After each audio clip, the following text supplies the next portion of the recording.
Dear students, in this video, I'll be discussing with you only one method of accounting for amalgamation.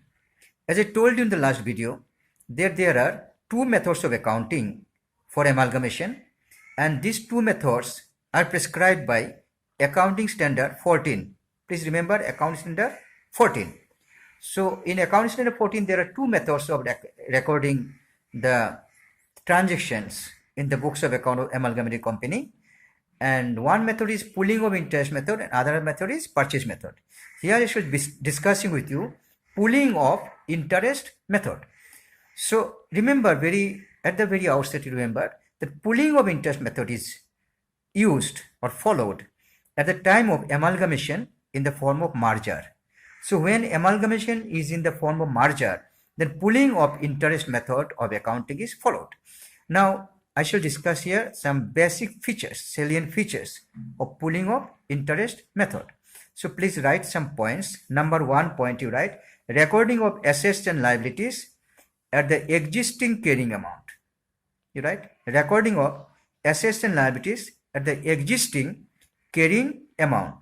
So it is from this point only you can understand that the assets and liabilities of the transfer company are recorded in the books of the transferee company at the existing amount, existing carrying amount, existing valuation at the time of amalgamation. Number 2, recording of reserves. Right? Recording of reserves like capital reserve, revenue reserve, revaluation reserve at the time of these are also at the existing carrying amount. Number 2 point, recording of reserves like capital reserve, revenue reserve, then revaluation reserve. These are also recorded at the existing carrying amount at the date of amalgamation. Whatever value is there in the transfer company, that value will be recorded here.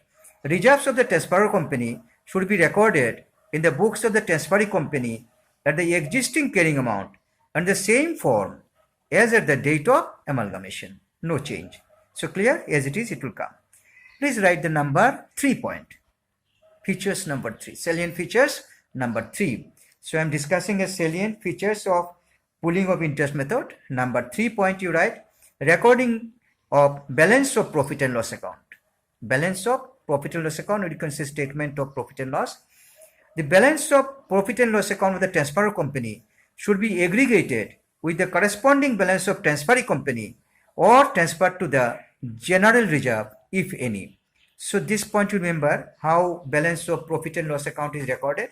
So balance of profit and loss account of the transferor company will be aggregated with the balance of profit and loss account of the transferee company, or it will be merged in general reserve if there is any general reserve.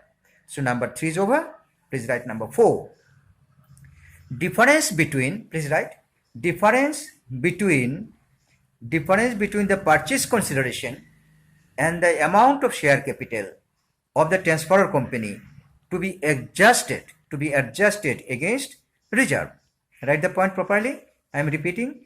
Difference between purchase consideration and amount of share capital of the transferor company to be adjusted against reserve. So this point, whenever there is amalgamation, there is a purchase consideration. At what price the amalgamation is made, transferor company gets this price from the transferee company. That is known as, it may be in the form of shares, then maybe a little bit of cash also sometimes.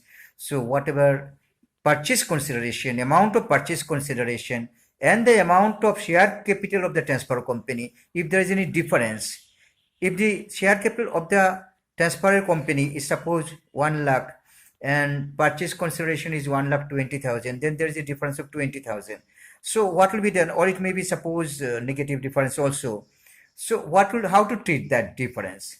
I am telling you that difference between purchase consideration and amount of share capital of the transfer company should be adjusted against reserve.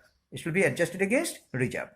Then number 5 point, uniform set of accounting policies. Please write uniform set of accounting policies. Number 5.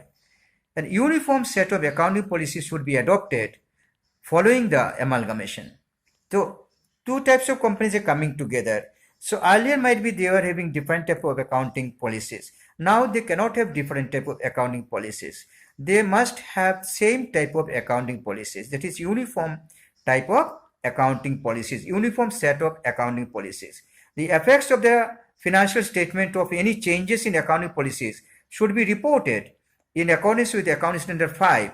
It may be net profit or loss, or profit prior to item, or changes in the accounting policies, what are prior to your items, and changes in the accounting policies, what may be. Very simply, two types of companies or two companies are coming together, and after they come together, they cannot have separate set of accounting policies. They must have the similar type of accounting policies, and in doing that similar type of accounting policies, some adjustments have to be made, and the effects of on the financial statement due to such adjustment should be reported in accordance with accounting standard 5.